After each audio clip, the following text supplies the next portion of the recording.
From JBS Studios in Greater New York, this is the JBS News Update with Teisha Bader. I'm Teisha Bader with the JBS News Update for Wednesday, May the 5th, 2021. Israel's President Reuven Rivlin has tasked Yesh Atid party leader Yair Lapid with the mandate to form the next government of the State of Israel.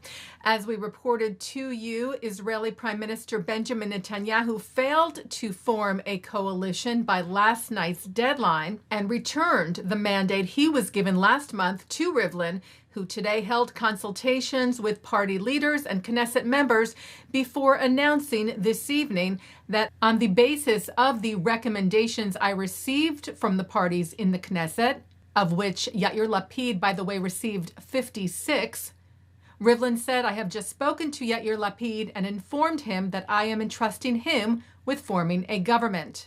Whether this is a government that he will head at the beginning or a government headed by someone else first, in which he will serve as alternate prime minister." Referring there to Lapid forming a unity government, presumably with Yamina party leader Naftali Bennett, who might serve first in a rotation agreement for premiership. Lapid released a response to Rivlin's decision this evening, saying that the unity government is not a compromise, it is a goal, a government that reflects the fact that we do not hate each other, where right and left and center work together to address economic and security challenges. Lapid stressed we need a government that will prove to us that the fact that we are different from each other is not a weakness, but a source of Israel's power. He vowed, "I will do everything so that the unity government is established as quickly as possible and goes to work for the citizens of Israel."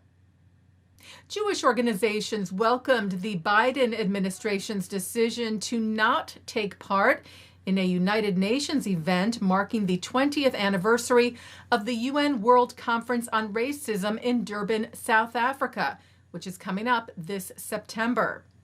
The 2001 gathering was notorious for singling out Israel, accusing it of being racist. The Jerusalem Post cited a spokesperson of the U.S. State Department who told them on Monday that the U.S. will not attend the event this year and that the U.S. remains deeply committed to combating anti-Semitism at home and abroad. Furthermore, that the United States stands with Israel and has always shared its concerns over the Durban process's anti-Israel sentiment, use as a forum for anti-Semitism and freedom of expression issues.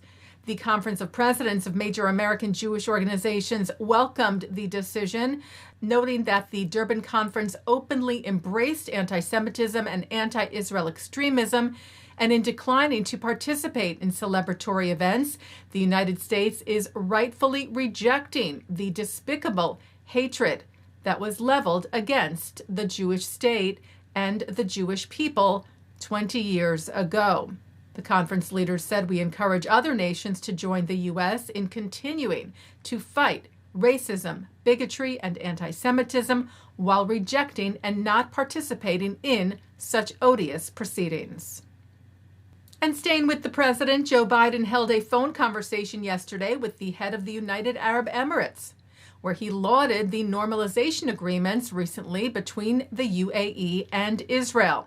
The White House released a statement reading in part that Biden and Crown Prince Mohammed bin Zayed Al Nahyan discussed regional and global challenges, including the threat posed by Iran, as well as the common quest for de-escalation and peace in the Middle East.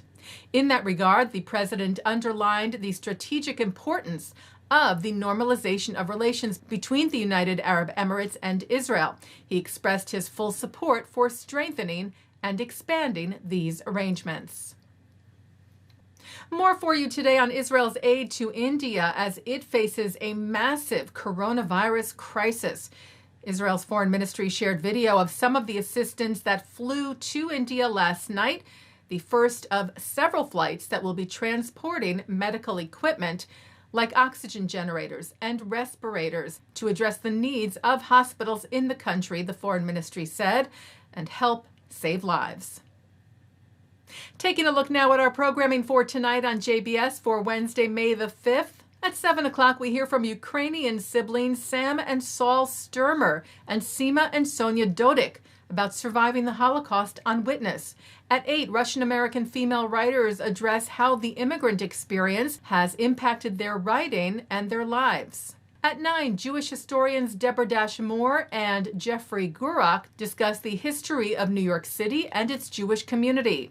At 10, a discussion of Israeli innovation and tradition from Limud 2018. And coming up next, it's Thinking Out Loud. And that's the JBS News Update for Wednesday, May the 5th, 2021. I'm Teisha Bader. Stay healthy. Stay well.